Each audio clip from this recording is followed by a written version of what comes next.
Mantan Wali Kota Blitar M. Samanhudi Anwar ditetapkan sebagai tersangka oleh Kepolisian Daerah Jawa Timur dalam kasus pencurian dengan kekerasan atau perampokan di rumah dinas Wali Kota Blitar Santoso.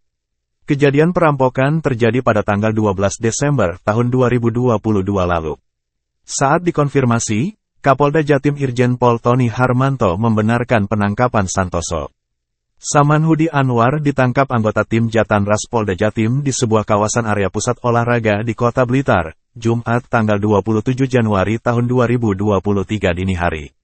Samanhudi rupanya baru keluar dari lapas Sragen pada Senin, tanggal 10 Oktober tahun 2022, usai menjalani hukuman atas kasus suap sejak tahun 2018. Mantan kader PDIP ini ditangkap KPK pada Juli tahun 2018 setelah KPK melakukan operasi tangkap tangan terhadap Bupati Tulungagung Syahri Mulyo. Dirinya didakwa menerima suap 1,5 miliar rupiah atas pembangunan gedung baru SMPN 3 Kota Blitar.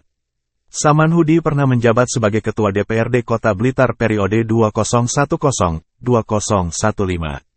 Pria kelahiran tanggal 8 Oktober tahun 1957 itu menjadi wali kota Blitar sejak tanggal 17 Februari tahun 2016. Dia kembali terpilih untuk periode kedua sebagai wali kota Blitar periode 2015-2020 dengan Santoso sebagai wakil wali kotanya. Lalu Santoso naik menjadi PLT setelah Samanhudi ditangkap KPK. Kini, Santoso menjabat wali kota Blitar terpilih setelah pada pilkada lalu mengalahkan anak sulung Samanhudi. Saat bebas dari lapas Sragen pada Oktober tahun 2022, mantan wali kota Blitar Samanhudi pernah menyatakan dirinya akan membalas dendam lantaran dizalimi secara politik. "Saya akan terjun ke politik lagi, karena saya dizalimi politik. Saya akan balas dendam," kata Samanhudi saat itu. Namun dia membantah bahwa keterlibatannya dalam aksi perampokan rumah dinas wali kota Blitar sebagai aksi balas dendam politik.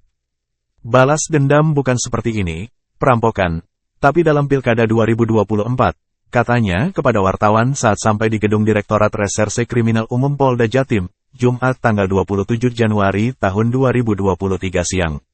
Komunikasi antara Samanhudi dengan para pelaku lainnya terjadi saat mereka jadi warga binaan Lapas Sragen, Jawa Tengah.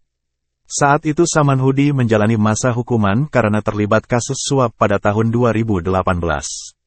Setelah diberikan informasi, tersangka kasus perampokan lainnya, Mujiadi dan Asmuri mempelajari apa yang dikatakan Samanhudi. Mereka mempelajari keberadaan uang dalam rumah dinas wali kota Blitar selama Agustus tahun 2022 hingga Februari tahun 2021. Tugas Samanhudi diketahui sebagai informan perampokan. Ia memberikan informasi kepada 5 eksekutor perampokan, salah satunya seperti jumlah uang hingga denah rumah dinas. Direskrimum Polda Jatim, Kombes Pol Totok Suharyanto mengatakan, Samanhudi tak dapat pembagian uang hasil dari perampokan. Tidak menerima apapun. K. Arena pasal 56 di ayat 2, dia memberikan bantuan dalam hal memberi keterangan delik di bantuan terhadap tindakan pidana, ungkap Totok. Ia juga mengatakan, atas perbuatannya, Samanhudi dikenai pasal 365 Jo pasal 56 ayat 2 KUHP, dengan ancaman kurungan penjara 4 tahun.